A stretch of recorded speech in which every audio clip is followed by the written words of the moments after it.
Thanks for that, Mark. Well, according to Dave Metso, women are objects of wonder. They miraculously transform adversity into triumph, and he has compiled a book of miraculous stories by Wonder Women from all over the world. Well, after the death of his precious wife, Monique, his book pays tribute to her and the many women who have changed society despite adversity. All of this through love, endurance, and understanding. Dave joins us in studio to share some of the moving stories captured in Miracle Woman, Triumphing Over Adversity. Good morning, Dave. It's so great to have you in studio with us. Hello, Stacey. Yeah, thank you very much for having me. You flew up from Durban all the way to chat, chat. Yeah, good flight. Chat with us.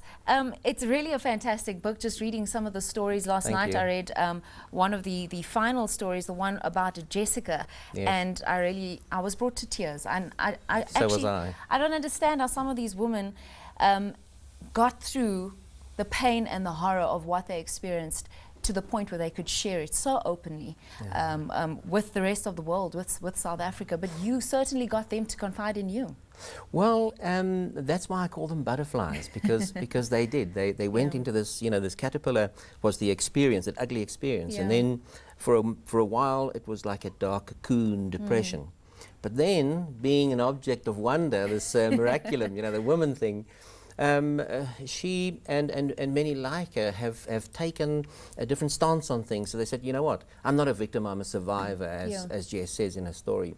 And so they come out of the cocoon and they spread their beautiful, colorful wings, and they share it with the world, and they're instilling hope for other survivors, victims of rape. So yeah, the butterfly stories are quite astounding, and for me it was a wonderful experience to be able to go through those things, because I thought that my own story was quite a thing. Well, I mean, just going back to your own story, in chapter 1 you open the chapter with, when a man marries his sweetheart, he changes.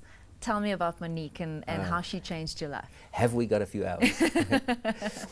Just very briefly, because I realize the time is short, is that when I was running many businesses at the time, and I needed a secretary. And so I went to my banker, and I knew that his secretary was very, very efficient, besides beautiful. And so I asked if she wouldn't mind, having an interview with me, just to talk about maybe moving over to me, as an employee.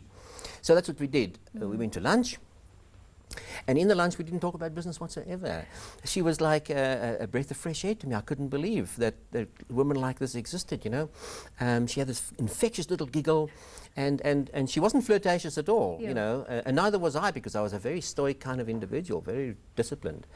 But something had happened, and in that moment I realized that there were bounds that I was crossing here that I really shouldn't be crossing. As I say, I was quite, disciplined, and I was trying to be a righteous boy. But it just happened, and so she went back to her place of employment, went back to the bank, and that afternoon I phoned her and I said, listen, can we meet for coffee this evening?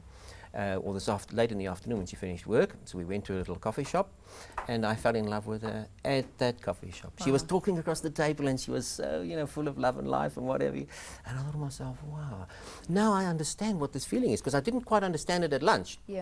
But at the coffee, I understood it. It was something I'd never experienced in my life before. I want to read an excerpt from your book, and it really just highlights why this is such a powerful book, because Dave's wife passed away from breast cancer, and we celebrate breast cancer in October. And Dave mentioned that this wasn't the reason why you decided to publish and release the book at this particular time. Just perhaps it coincided. But this particular paragraph, Kelsey was stroking her mom's hair and saying goodbye when Eden arrived.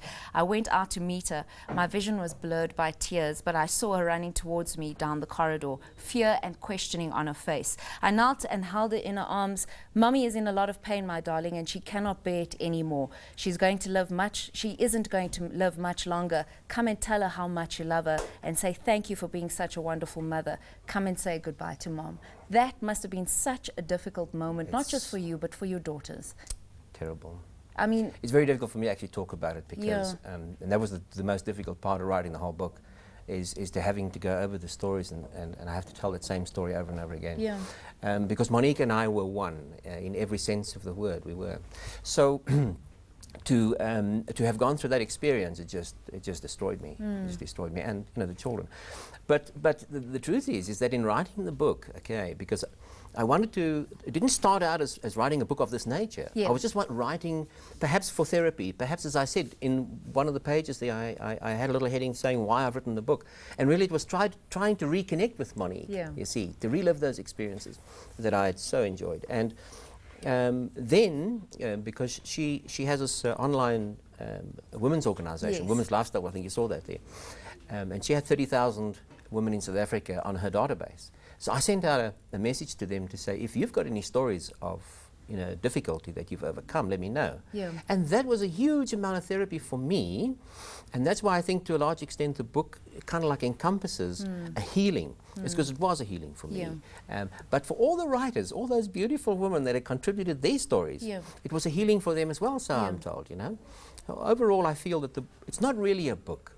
I think that this is an experience. Yes. And I can completely agree with you. And many women out there, if you've ever overcome difficult circumstances or you'd like to encourage other women out there, this is a perfect gift. How do people get hold of the book? Off the website. Off the website. Yeah, just go to the website, Miracle Women, as in plural, E-N on the end. All right. .co.za, and all the details are there. And you're looking for more stories. This is volume 1. That's volume 1. You're hoping to release Yes, the volume invitation 2? is there for all the readers. If they've got a story that they want to tell, and there's the examples of how and what to talk about. Right.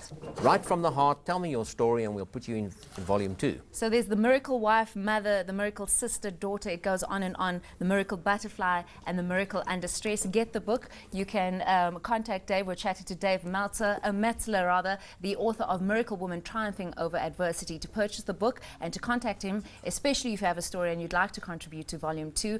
Go to his website at www.miraclewoman.co.za.